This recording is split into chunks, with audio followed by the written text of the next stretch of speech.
তো বন্ধুরা, কেমন আছো সবাই? আশা করি সবাই ভালো আছো। আজকে আবার চলে এসেছি একটি মাস্টারপিস থ্রিলার সাসপেন্স মুভির ব্যাখ্যা নিয়ে। কথা বলছি 2021 সালে তেলুগু ভাষায় মুক্তি পাওয়া প্ল্যান ভি মুভিটির। এই মুভিটির টুইস্টগুলো সত্যি আপনার ব্রেন নিয়ে খেলা করবে। আর এই মুভির শেষের টুইস্টটি আপনি আপনার কল্পনায়ও চিন্তা করতে পারবেন না। এই টুইস্টে ভরপুর মুভিটি উপভোগ করতে পুরো ভিডিওটি অবশ্যই দেখবেন। তাহলে আর কথা না বাড়িয়ে চলুন শুরু করা যাক। চলুন শুরুতে আমরা একটি গল্প শুনে আসি। পৃথিবীর বিভিন্ন জায়গায় বিভিন্ন ধরনের বিস্ময় ঘটনা ঘটে। তেমনই এক ঘটনা ঘটে ভারতের আন্ধ্রপ্রদেশের একটি গ্রামে। সেখানে কারোই বাচ্চা হচ্ছিল না। এটা নিয়ে গ্রামের সবাই চিন্তিত ছিল। একদিন ওই গ্রামে এক ডাক্তার আসে। ডাক্তার গ্রামের লোকদের টেস্ট করে দেখে সেখানকার পুরুষদের স্পার্ম কাউন্ট অনেক কম। এরপর ডাক্তার তাদেরকে ঔষধ দেয়। ওষুধ দেওয়ার পর সবার বাচ্চা হতে শুরু করে। তখন ডাক্তার ওই গ্রামবাসীদের কাছে দেবতা হয়ে যায়। কিন্তু অনেক চেষ্টা করেও এক দম্পতির বাচ্চা হচ্ছিল না। এই গল্পটিকে ভালো করে মনে রাখবেন, কেননা মুভির আসল ও শেষের টুইস্টটি এই গল্পকে নিয়েই। এরপর আমরা জ্যোতি নামের এক মেয়েকে কাঁদতে দেখি। এ হলো বিশ্বনাথ, জ্যোতির স্বামী। বিশ্বনাথ একজন উকিল। তাদের সদ্য বিয়ে হয়েছে। বিশ্বনাথ কাজের জন্য মুম্বাই যাচ্ছিল। তাদের আচরণ দেখে মনে হয় জ্যোতি এই বিয়েতে খুশি নয়। এদিকে বিশ্বনাথ যখন হাইওয়ে দিয়ে যাচ্ছিল তখন একটি ছেলে লিফট চাইলে বিশ্বনাথ তাকে গাড়িতে তুলে নেয়। এই ছেলেটির নাম বিজয়। বিজয় বলে তার এক বন্ধুর বাবা হাসপাতালে ভর্তি। তাদেরকে টাকা দিয়ে সাহায্য করার জন্য সে তার হাতের গোল্ডের রিংটি বিক্রি করতে স্বর্ণের দোকানে যাচ্ছে। বিশ্বনাথ জানতে চায় বাড়িতে কি বলবে। বিজয় বলে বাসায় বলবো হারিয়ে গেছে, আর ভালো কাজের জন্য তো মিথ্যা বলাই যায়। বিজয়ের কথা বিশ্বনাথের কাছে ভালো লাগলে বিশ্বনাথ বিজয়কে কিছু টাকা দিয়ে রিংটি বিক্রি করতে নিষেধ করে। এরপর বিশ্বনাথ বিজয়কে নামিয়ে দিয়ে চলে যায়। সিন চলে আসে রাতে। রামালো নামের এক বয়স্ক ব্যক্তির মোবাইলে একটি ফটো আসে। সেটা দেখে ওই লোকটি কাঁদতে কাঁদতে বিশ্বনাথের বাসায় আসে। সেখানে কাউকে না পেয়ে লোকটি থানায় গিয়ে দেখায় যে কেউ বিশ্বনাথকে মেরে তার মোবাইলে ফটো পাঠিয়েছে। আর এই ব্যক্তিটি হলো বিশ্বনাথের বাবা। ফটোটি বিশ্বনাথের স্ত্রী জ্যোতির নাম্বার থেকে এসেছে। এরপরে ইন্সপেক্টর বিষ্ণু রামালুকে নিয়ে বিশ্বনাথের বাসায় যায়। দরজার তালা ভেঙে ভেতরে ঢুকে তারা একটি টেবিলের উপর একটি গান ও জ্যোতির মোবাইল পায়। তাই জ্যোতি এখন পুলিশের প্রাইম সাসপেক্ট। এরপরে পুলিশ জ্যোতিকে অ্যারেস্ট করে নিয়ে আসে। উনি হলেন এসপি বিকায়েত সেন। এসপি জ্যোতির কাছে জানতে চায় তোমার স্বামীকে কেন খুন করেছ।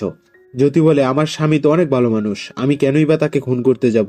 এসপি বলে তাহলে তোমাদের বাসায় গান আসলো কোথা থেকে, আর তোমার মোবাইল থেকে তুমি ছাড়া কেই বা ফটো পাঠাবে। এরপরই আমরা জানতে পারি বিয়ের পূর্বে জ্যোতির বয়ফ্রেন্ড ছিল। বাবা মায়ের চাপে পড়ে সে বিশ্বনাথকে বিয়ে করেছিল। তাই বিশ্বনাথ মুম্বাই চলে যাওয়ার পরই জ্যোতি বিশ্বনাথের জন্য একটি চিঠি লিখে বাসা থেকে বেরিয়ে যায়। বেরোনোর সময় জ্যোতির মোবাইল নিতে গিয়ে দেখে বিশ্বনাথ নিজের মোবাইলের বদলে জ্যোতির মোবাইল নিয়ে গেছে। এটাই ছিল জ্যোতির বয়ান। কিন্তু পুলিশ বাসায় যে মোবাইলটি পেয়েছিল সেটা জ্যোতিরই, কারণ সেটাতে জ্যোতির ফিঙ্গার লক দেওয়া আছে। আবার গানে কোনো ফিঙ্গারপ্রিন্ট নেই। এদিকে গান এবং বাসার দরজার লকে একই ব্যক্তির ব্লাড পাওয়া গেছে। এখন এই ব্লাড কার তা জানতে হলে বিশ্বনাথের বডিটি পেতে হবে। আর জ্যোতি খুন করেছে কিনা তা জানতে হলে দেখতে হবে গত রাতে জ্যোতির ফোন কোথায় ছিল। এরপর আমরা অবন্তিকা নামের এক মেয়েকে দেখি। অবন্তিকার বাবা রাজেন্দ্র সবাই মারা গেছেন। অবন্তিকা তার বাবার শেষকৃত্যের সকল কাজ শেষ করে আজ বাসায় ফিরেছে। অবন্তিকা আলমারি খুলতেই দেখে সেখানে রাখা সকল স্বর্ণ গয়না টাকা পয়সা কেউ চুরি করে নিয়ে গেছে। সাথে সাথে অবন্তিকা পুলিশকে খবর দেয়। এ হলো গৌতম, অবন্তিকার বয়ফ্রেন্ড। অবন্তিকা গৌতমকে জানায় আলমারিতে তার বাবার দিয়ে যাওয়া 10 কোটি টাকা ছিল। এরপর পুলিশ এসে প্রথমেই বিল্ডিং এর সিসিটিভি ফুটেজ চেক করে। দেখা যায় কেউ সিসিটিভিতে টর্চ মেরে মেরে টাকার ব্যাগটি নিয়ে যাচ্ছে। এসপি অবন্তিকাকে বলে এই টাকার কথা আর কে কে জানতো এবং এত টাকা কোথা থেকে এসেছে সবকিছু বিস্তারিত বলো। আমরা ফ্ল্যাশব্যাকে দেখি গৌতম আর অবন্তিকা একদিন এক মন্দিরে গিয়েছিল। হঠাৎ কিছু লোক তাদের উপর হামলা করে। আসলে লোকগুলো অবন্তিকাকে মারতেই এসেছিল। গৌতম তাদের সাথে ফাইট করে অবন্তিকাকে বাঁচায়। এ খবর পেয়ে হাসপাতালে অবন্তিকার বাবা রাজেন্দ্র আসে। রাজেন্দ্র হলো একজন রিটায়ার্ড পুলিশ অফিসার। গৌতমী অবন্তিকাকে বাঁচিয়েছে এটা রাজেন্দ্র জানতে পেরে তাদেরকে বিয়ে করাতে রাজি হয়ে যায়। এরই মাঝে রাজেন্দ্রর কাছে সাদ্দাম নামের এক গ্যাংস্টারের ফোন আসে। মূলত একটি জমি নিয়ে সাদ্দাম আর রাজেন্দ্রর মাঝে অনেকদিন ধরেই ঝামেলা চলছে। রাজেন্দ্রের উপর চাপ দেওয়ার জন্যই সাদ্দাম অবন্তিকার উপর হামলা করিয়েছে। তবুও রাজেন্দ্র জমি বিক্রিতে রাজি হয় না। তাই সাদ্দামের লোকেরা রাজেন্দ্রকে ফলো করে একদিন এক নির্জন জায়গায় তাকে কুপিয়ে ফেলে রেখে যায়। এরপর রাজেন্দ্রকে হাসপাতালে আনলে অবন্তিকাকে দিয়ে ওই জমির পেপার আনায় এবং সেগুলোকে সাদ্দামকে দিয়ে আসতে বলে, না হলে সাদ্দাম যে তাদেরকে জানে মেরে ফেলবে। রাজেন্দ্র অবন্তিকাকে বলে নিজে না গিয়ে তাদের উকিলকে দিয়ে পাঠাতে। আর তাদের উকিলই হলো বিশ্বনাথ। বিশ্বনাথ একজন সৎ ও নিষ্ঠবান উকিল। তাই সে অবন্তিকার কাছ থেকে জমির পেপার নিয়ে সাদ্দামের কাছে যায়। সাদ্দামের কাছ থেকে ওই জমির বদলে 10 কোটি টাকার একটি ব্যাগ দিয়ে এসে অবন্তিকাকে দিয়ে দেয়। অবন্তিকা ওই টাকাগুলো নিয়ে সোজা হাসপাতালে যায়। রাজেন্দ্র তাকে বলে এখান থেকে 5 কোটি টাকা আমি যে আশ্রমে বড় হয়েছি সেখানে দান করে দিও, আর বাকি 5 কোটি টাকা নিজের জন্য রেখে দিও। এটা বলেই রাজেন্দ্র মারা যায়। অবন্তিকা ওই টাকার ব্যাগটি তার আলমারিতে রেখেছিল, আর এ সম্পর্কে শুধুমাত্র উকিল বিশ্বনাথই জানত। এসপি বলে, এই চুরিটি তোমাদের রাজামন্ডি যাওয়ার পরে না, তার 2 দিন আগের রাতে হয়েছিল।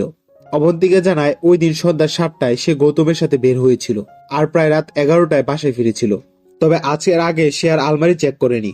চলে যাওয়ার সময় এসপি অবন্তিকাকে বলে সাদ্দামের বিরুদ্ধে একটি লিখিত কমপ্লেন করতে, সে সাদ্দামকে দেখে নেবে।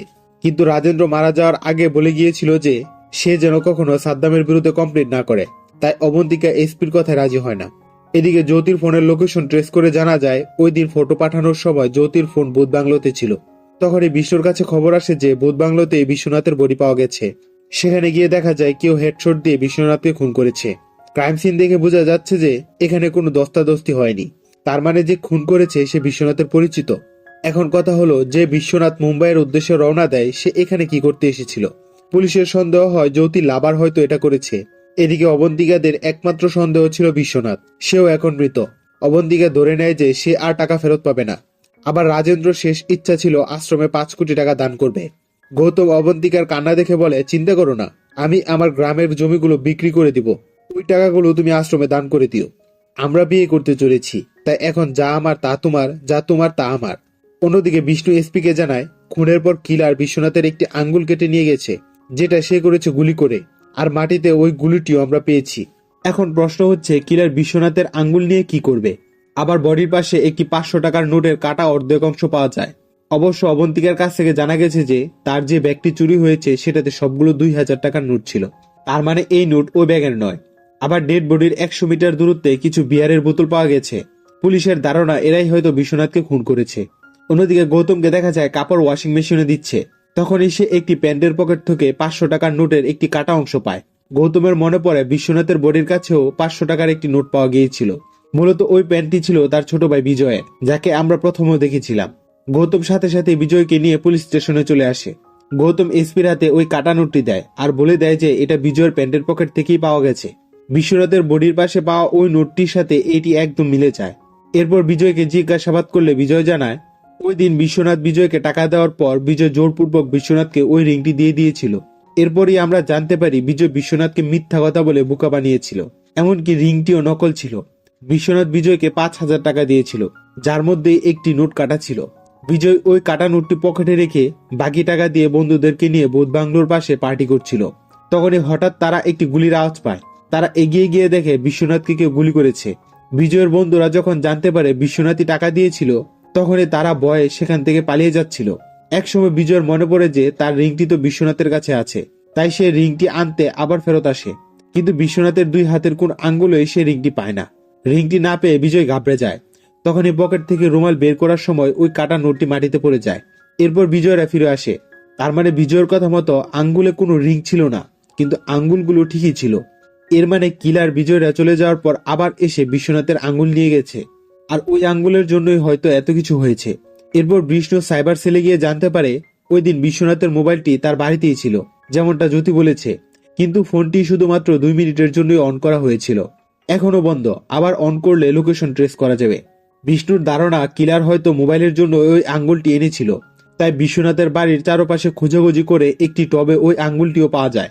এসপি এবার একটা ধারণা করে হয়তো ওই দিন বিশ্বনাথ নিজের মোবাইল চার্জে রেখে বলে জ্যোতির মোবাইল নিজের বেবে নিয়ে গেছে, আর জ্যোতি চার্জে বিশ্বনাথের মোবাইল দেখে মনে করে বিশ্বনাথ তার মোবাইল নিয়ে গেছে, তাই জ্যোতি মোবাইল রেখে বাড়ি থেকে বেরিয়ে যায়। অন্যদিকে বিশ্বনাথ হয়তো বোধ বাংলোতে কারোর সাথে দেখা করতে গিয়েছিল, আর সেখানেই খুন হয়।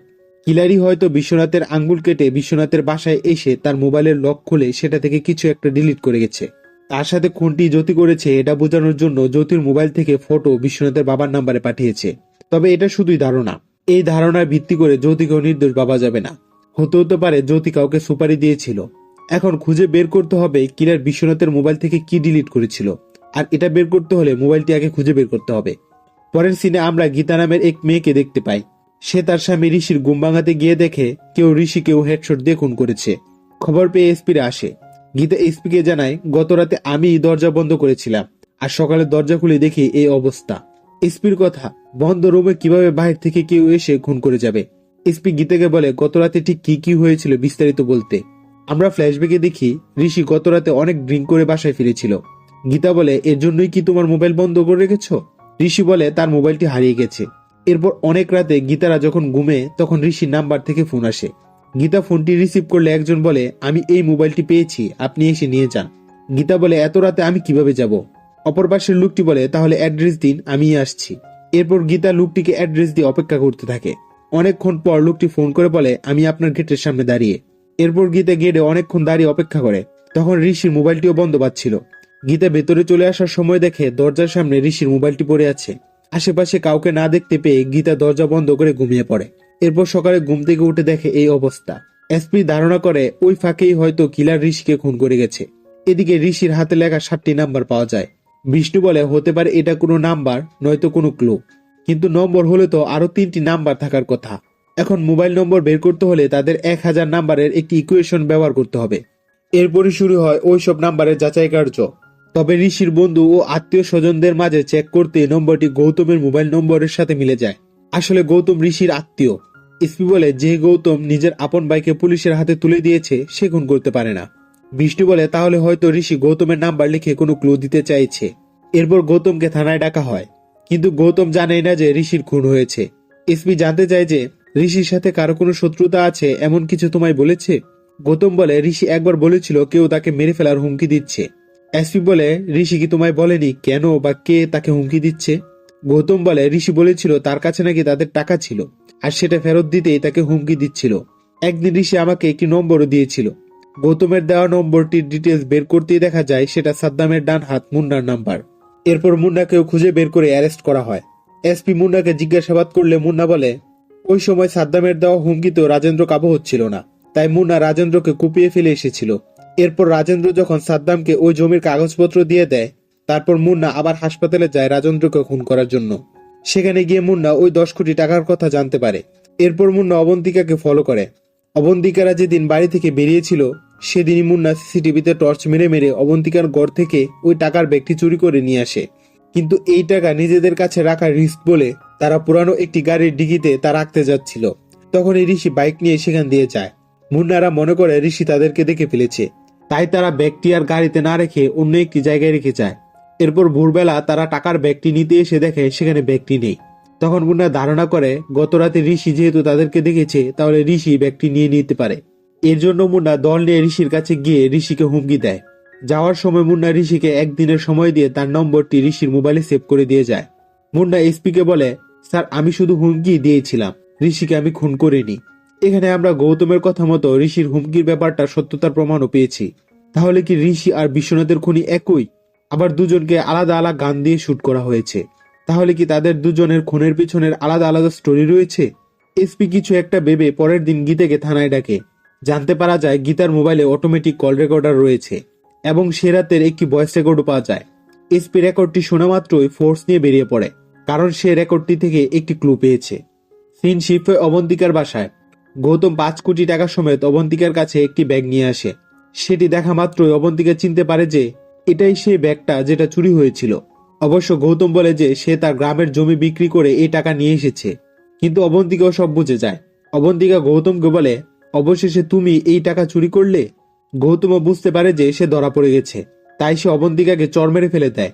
গৌতম যখনই অবন্তিকাকে মারতে যাবে তখনই পুলিশ সেখানে এসে গৌতমের হাতে গুলি করে।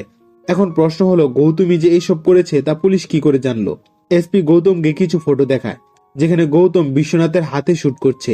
আমরা আরো জানতে পারি গৌতম দেখা হলেই সবসময় হ্যাপি মর্নিং কথাটি ব্যবহার করত, আর গীতার ফোন রেকর্ডে এসপি এই কথাটা শুনে গৌতমকে চিনতে পেরেছিল। এবার গৌতমের অপকর্মের কথা আমরা তার মুখ থেকেই শুনবো। ওই দিন রাতে ঋষি গৌতমকে একটি বারে ডাকে। আসলে ঋষি ওই দিন মুন্নাদের দেখে ফেলেছিল। এরপর ঋষি তাদেরকে ফলো করে।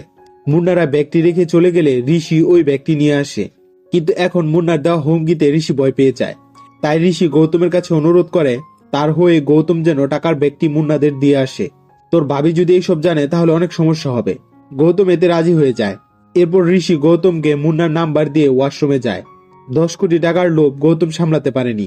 তাৎক্ষণিক একটি প্ল্যান করে গৌতম ঋষির মোবাইলটি চুরি করে। ওয়াশরুম থেকে আসার পরই গৌতম ঋষিকে বাসায় ড্রপ করতে নিয়ে যায়। গৌতম যখন টাকার ব্যাগটি নিয়ে যাচ্ছিল ঋষি খেয়াল করে তার মোবাইলটি নেই। গৌতম বলে, মনে হয় বারে ফেলে এসেছ। ঋষি বলে, তাহলে তুই যে টাকাটা মুন্নাকে দিয়েছিস তা আমি জানবো কিভাবে? তাই ঋষি নিজের হাতে গৌতমের নাম্বারটি লিখতে চায়, কিন্তু কলমে কালি না থাকার কারণে 7টার বেশি নম্বর লিখতে পারেনি। টাকাগুলো নিয়ে বেরিয়ে গৌতম প্ল্যান করে ঋষি যদি না থাকে তাহলে মুন্নাও আর জানতে পারবে না টাকাগুলো কোথায়। তাই ওই রাতেই গৌতম হারানো মোবাইলের নাটক করে গীতাকে বাইরে বের করে আনে এবং ওই ফাঁকেই গৌতম ভিতরে ঢুকে ঘুমন্ত ঋষিকে খুন করে। এরপর গৌতম যখন আড়াল থেকে গীতাকে ফলো করছিল তখনই বিশ্বনাথ গৌতমের গানটি নিয়ে গৌতমকেই গান পয়েন্ট করে। বিশ্বনাথ জানতে চায় আমার ক্লায়েন্টকে কেন মেরেছিস। বিশ্বনাথ দেখায় গৌতম যখন ঋষিকে মেরেছে বিশ্বনাথ সেটা ভিডিও করে ফেলেছে। তখন গৌতম মিথ্যা বলে যে আমি আর ঋষি মানি লন্ডারিং এর কাজ করি। আগামীকাল রাতে ভূত বাংলোতে আমরা একটি বড় কমিশন পেতে যাব, আর ওই কমিশনের টাকা একা হাতিয়ে নেওয়ার জন্যই আমি ঋষিকে খুন করি। বিশ্বনাথ গৌতমকে পুলিশের হাতে তুলে দিতে চাইলে গৌতম অফার করে যে আপনি আমার পুরো কমিশন নিয়ে নিন। বিশ্বনাথ বলে গীতার পুরো জীবনটা নষ্ট করে দিয়ে এখন আমাকে ঘুষ দিতে চাইছিস। গৌতম তখন বুদ্ধি দেয় যে স্যার এই পুরো কমিশনের টাকা আপনি আমার কাছ থেকে নিয়ে গীতাকে দিয়ে দিন। বিশ্বনাথ তখন ভাবে একবার ওই কমিশনের টাকাগুলো নিয়ে গীতাকে দিয়ে ওকে পুলিশের হাতে তুলে দেওয়া যাবে, তাই বিশ্বনাথ রাজি হয়ে যায়। এখন মূল কথা হলো বিশ্বনাথ এত রাত এখানে কি করছে। আমরা দেখি ঋষি বিশ্বনাথকে বলেছিল 2 ঘন্টা পর তার বাসায় এসে কোনো এক কাগজে তার সাইন নিয়ে যেতে, তাই বিশ্বনাথ এসে ঋষির অপেক্ষা করছিল। তখনই সে গৌতমকে দেখে। গৌতমের আচরণ সন্দেহজনক হলে সে গৌতমকে ফলো করে এবং ঋষিকে যখন মারছিল তখন বিশ্বনাথ মোবাইলে ভিডিও করে ফেলে। গৌতম এসপিকে বলে পরের দিনই আমি অবন্তিকার বাবার অস্থি বিসর্জনের জন্য রাজামান্ডা চলে আসি, কিন্তু আমার ভিন্ন প্ল্যান ছিল। রাতে আমার ভূত বাংলোতে যাওয়ার কথা, তাই আমি ঘুমের ঘোরে অবন্তিকাকে বেহুশ করে পূর্বেই কেটে রাখা ফ্লাইটে আমি আবার হায়দ্রাবাদ চলে আসি এবং ভূত বাংলোতে গিয়ে বিশ্বনাথের সাথে দেখা করি। গৌতম বিশ্বনাথকে বলে আমি তাড়াহুড়ায় মোবাইলটি ফেলে রেখে এসেছি, আপনার মোবাইলটা দিন, আমি ক্লায়েন্টকে ফোন করে দেখি তারা কোথায় আছে। বিশ্বনাথ তার মোবাইলটি বের করে লক করে বলে এই যা, আমি তো ভুল করে আমার স্ত্রীর মোবাইল নিয়ে এসেছি। আসলে গৌতমের প্ল্যান ছিল বিশ্বনাথকে খুন করে তার মোবাইল থেকে ভিডিওটি ডিলিট করে ফেলবে। এরপর গৌতম ফোন করে নাম্বারটি বন্ধ আছে বলে কিছুক্ষণ অপেক্ষা করতে বলে। তখন বিশ্বনাথ বলে ঠিক আছে, আমি একটু ওদিক থেকে আসছি। গৌতম যখন গান বের করে বিশ্বনাথকে মারতে যাবে তখনই অন্য কেউ বিশ্বনাথকে গুলি করে সেখান থেকে পালিয়ে যায়। গৌতম ভাবে যেই মারুক, মরেছে তো তার কি। এরপর জ্যোতিকে প্রাইম সাসপেক্ট বানাতে তার মোবাইল থেকে ফটো তুলে বিশ্বনাথের বাবার নাম্বারে পাঠায়। বিশ্বনাথের পকেট থেকে বাসার চাবি নিয়ে গৌতম চলে যায়। এরপরে বিজয়রা এসে বিশ্বনাথকে দেখেছিল। এদিকে গৌতম কিছু দূর যাওয়ার পর তার মনে পড়ে বিশ্বনাথের মোবাইল আনলক করতে হলে তো তার ফিঙ্গারপ্রিন্ট লাগবে, তাই সে আবার ফিরে এসে বিশ্বনাথের আঙ্গুলে শুট করে আঙ্গুল কেটে নিয়ে বিশ্বনাথের বাসায় যায়। বাসায় যেহেতু জ্যোতি ছিল না তাই সে অনায়াসে ভিতরে ঢুকে যায়। তারপর চার্জিং থেকে বিশ্বনাথের মোবাইলটি নিয়ে যখনই আনলক করতে যাবে তখনই ঘটে বিপত্তি। গৌতম যে আঙ্গুলটি এনেছে তা দিয়ে মোবাইলটি আনলক হচ্ছে না। অনেকক্ষণের চেষ্টায় ব্যর্থ হয়ে গৌতম বিশ্বনাথের মোবাইলটি সাথে নিয়ে যায় এবং জ্যোতির মোবাইলটি সেখানে রেখে যায়, আর আঙ্গুলটি বাহিরে এসে জোপের মাঝে ফেলে চলে যায়। এরপর আবার ফ্লাইটে করে রাজামান্ডি ফেরত যায় এবং অবন্তিকার সাথে তার বাবার শেষকৃত্যের সকল কাজ সম্পন্ন করে চলে আসে। এসপি বলে যে ছেলে নিজের ছোট ভাইকে পুলিশের হাতে তুলে দেয় সেই ছেলে আবার এত বড় মাস্টার প্ল্যান করে। বাহির থেকে তুমি একজন ভালো মানুষ সাজলেও আসলে তুমি একজন নিকৃষ্ট জানোয়ার। এদিকে অবন্তিকা এইসব সুরে সাদ্দামের বিরুদ্ধে তার বাবার হত্যার লিখিত কমপ্লেন করে। এসপি ভাবে সবই তো বোঝা গেল, কিন্তু বিশ্বনাথকে কে এবং কেন খুন করলো, এমনকি কিলার কোনো ক্লুই রেখে যায়নি। অনেক ভেবেচিন্তে এসপি একটি ক্লু পেয়ে দ্রুত অবন্তিকার বাসায় যায় এবং ওই টাকাগুলো চেক করে দেখে ব্যাগে যে 10 কোটি টাকা রয়েছে তা সবই নকল। তার মানে সাদ্দাম তাদের নকল টাকা দিয়েছিল, আর গৌতম, ঋষি ও বুড্ডা ডা জেনে এই নকল টাকার পিছনে দৌড়েছে। এসপি সাদ্দামের কাছে জানতে চায় কেন সে নকল টাকা দিয়েছে, কিন্তু সাদ্দাম বারবারই বলে যে আমি আসল টাকাই দিয়েছি। তার মানে এটা হতে পারে কেউ সাদ্দামের অজান্তে টাকাগুলো বদলে দিয়েছে। কিন্তু কে সে, কে আছে এই এত বড় মাস্টার প্ল্যানের পিছনে? এখান থেকে আমরা কিছুদিন আগের একটি সিন দেখি যেখানে বিশ্বরাজ সঙ্গীতা নামের এই মেয়েটির সাথে দেখা করতে এসেছে। এখানে আসে মুভির কাহিনীতে বড় একটি টুইস্ট। সঙ্গীতা ভাবছিল বিশ্বনাথ তার স্বামী, কারণ তার স্বামী দেখতে হুবহু বিশ্বনাথের মতো। অবশ্য সঙ্গীতা তার স্বামীর সাথে ভিডিও কলে কথা বলে শিওর হয়ে নেয়।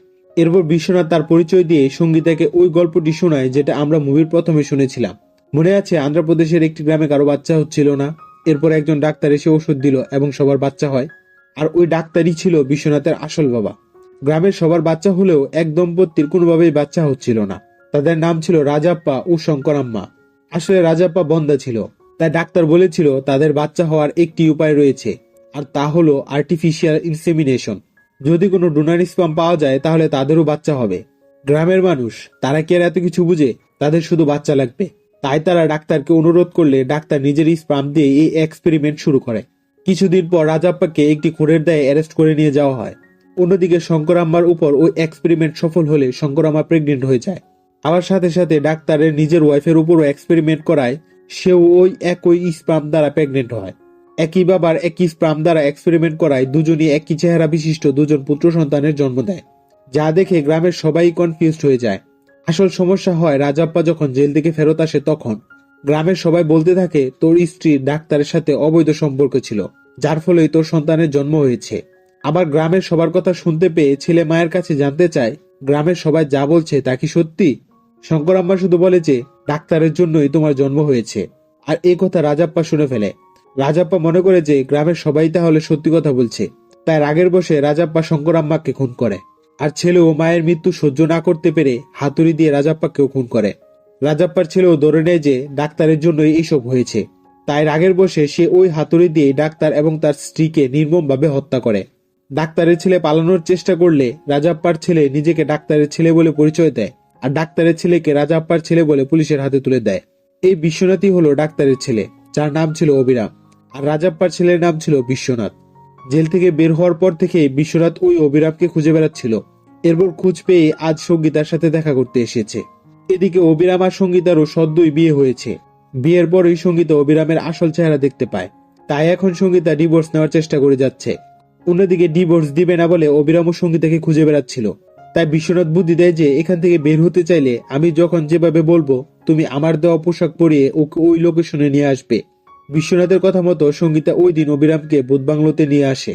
এরপর বিশ্বনাথ প্ল্যান মতো গৌতমের কাছ থেকে সরে এসে অবিরামকে মেরে তার বাবা মায়ের খুনের বদলা নেয়। এখন সবাই মনে করবে উকিল বিশ্বনাথ মারা গেছে, আর বিশ্বনাথ তার আসল পরিচয় মানে অবিরাম পরিচয় বেঁচে থাকবে। কথা মতো বিশ্বনাথ সঙ্গীতাকে ডিভোর্স দিয়ে মুক্ত করে দেয়। আমরা বর্তমানে চলে আসি। বিশ্বনাথকে মুম্বাইয়ে সাদ্দামের গার্লফ্রেন্ডের সাথে দেখা যায়। আসলে একে দিয়ে বিশ্বনাথ আসল টাকার জায়গায় নকল টাকা রেখেছে এবং একে দিয়ে রাজেন্দ্রকে সাদ্দামের টার্গেট বানিয়েছিল। তবে প্রশ্ন হলো বিশ্বনাথ রাজেন্দ্রকে কেন টার্গেট বানালো? রাজাপ্পার ছেলে যখন মিথ্যা পরিচয় দিয়ে ডাক্তারের ছেলেকে পুলিশের হাতে তুলে দিয়েছিল তখন সেখানের পুলিশ অফিসার ছিল রাজেন্দ্র। রাজেন্দ্র কোনো যাচাই বাছাই তদন্ত না করে বিশ্বনাথকে খুনের দায়ে জেলে পাঠিয়েছিল। রাজেন্দ্রর ওই অবহেলিত কাজের জন্যই তাকে টার্গেট বানানো হয়েছে। এরপর মেয়েটি প্রশ্ন করে তাহলে গৌতমকে কেন টার্গেট বানানো হলো? বিশ্বনাথ বলে আমি কি করতাম, গৌতম এমনিতেও ঋষির খুনের দায়ে জেলে যেত। ওই রাতে গৌতম যখন আমাকে কমিশনের কথা বলে তখনই আমি বুঝে গিয়েছিলাম ও আমাকে খুন করে ভিডিওটি ডিলিট করতে চাইছে। তাই আমি ইচ্ছে করেই জ্যোতির মোবাইলটি নিয়ে যাই আর চালাকি করে পাশে গিয়ে অবিরামকে খুন করি। গৌতম মনে করে যে আমি মারা গেছি। অবশ্য বিশ্বাস করানোর জন্য বিশ্বনাথ ওই বডিতে তার বাড়ির চাবি ও জ্যোতির মোবাইল রেখে দিয়েছিল। আর গৌতম যখন আঙ্গুলে শুট করছিল তার ফটোও বিশ্বনাথ তুলে রাখে। গৌতম চেয়েছিল যৌতুকে ফাঁসাতে, কিন্তু বিশ্বনাথ পুলিশকে ওই ফটোগুলো দিয়ে গৌতমকে ফাঁসিয়ে দেয়। আর রামালো নামের যে লোকটিকে বিশ্বনাথের বাবা দেখানো হয়েছে উনি মূলত বিশ্বনাথ যখন জেলে ছিল তখন উনি সেখানে কাজ করত। রামালো বিশ্বনাথকে অ্যাডপ্ট করে বড় করে উকিল বানায়। বিশ্বনাথের এই প্ল্যানের কোনো কুল কিনারারই খবর পুলিশেরা পায় না। বিশ্বনাথ যে অবিরাম পরিচয়ে বেঁচে আছে আর অবিরাম বিশ্বনাথ পরিচয়ে মারা গেছে তাও পুলিশ জানে না। বিশ্বনাথ একেবারে মাস্টার প্ল্যান করেছিল, যার ফলে বিজয় বডির আঙ্গুলে কোনো রিং পায়নি। আবার গৌতম আঙ্গুল কেটে নিয়েও মোবাইলটি আনলক করতে পারেনি। আর এখানেই মুভিটি শেষ হয়ে যায়। তো বন্ধুরা, ভিডিওটি কেমন লেগেছে তা কমেন্ট করে জানাবে। যদি ভিডিওটি পছন্দ হয়ে থাকে তাহলে একটি লাইক দিয়ে যাবে, আর অবশ্যই চ্যানেলটি সাবস্ক্রাইব করে পাশে থাকবে। ধন্যবাদ।